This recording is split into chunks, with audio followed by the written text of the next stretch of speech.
Good evening, everyone. It is once again Ted the Speed Learner, and we're covering Euclid Book 5, proposition number 13. And we're going to be dealing with magnitudes once again. This is a magnitude, so is this, and we can go on and on and on. We got a whole bunch of magnitudes here. Okay?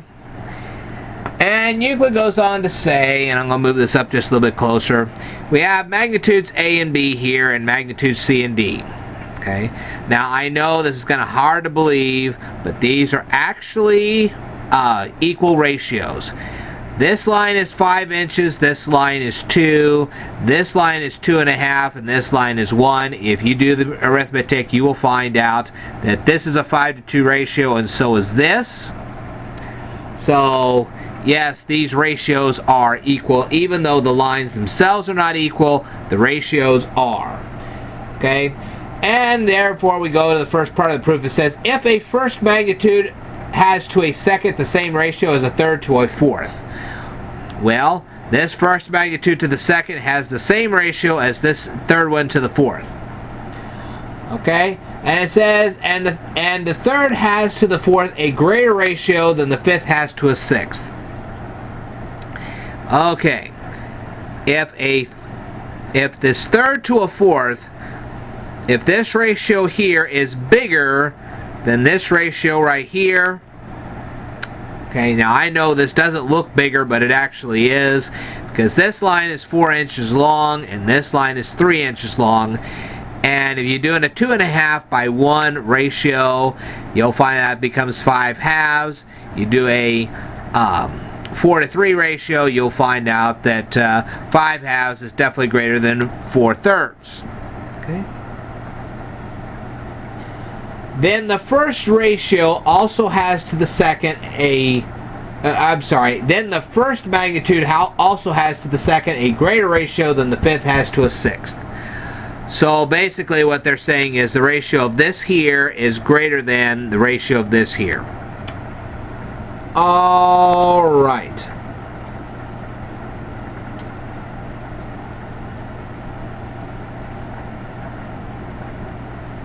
Okay, since there are some equal multiples of C and E, and of D and F, other equal multiples such as the multiple of C is in excess of the multiple of D, while the multiple of E is not in excess of the multiple of F, let them be taken. Okay. What we're going to do is we're going to draw the multiples of C and D. Now, what we're going to do is we're going to double C, but triple D. Okay. So G is actually 5 inches long. That's because C is 2.5 inches long. And K is 3 inches long because D here is 1 inch. Okay.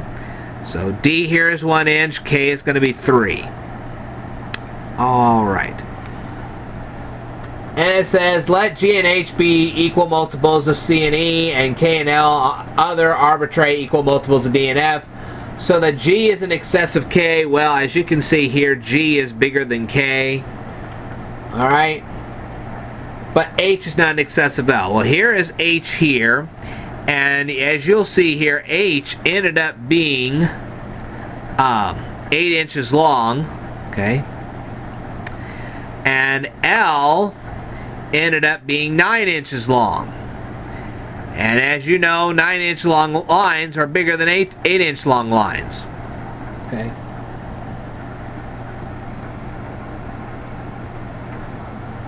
Alright.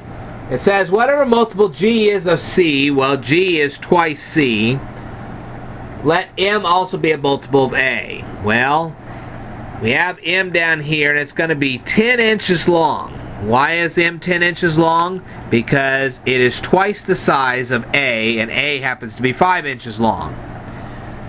Okay? And it says whatever multiple K is of D, which K is 3 times the size of D, let N also be the multiple of B. Okay, well we have N, which is 3 times the size of B. Okay? And B was 2 inches long, so this is now going to be 6 inches long here. So you got a 10-inch line and a 6-inch line. Okay.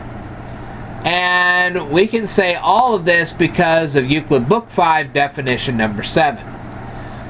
Now, since A is to B as C is to D, and A and C are, and of A and C equal multiples that M and G have been taken, and of B and D other arbitrary equal multiples N and K, therefore M is in excess of N. Well, M is definitely larger than M.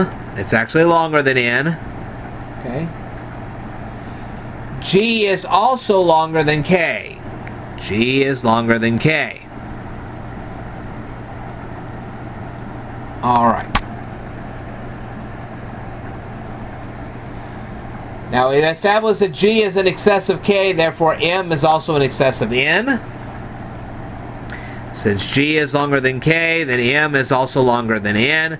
And this is all by Euclid Book 5 definition.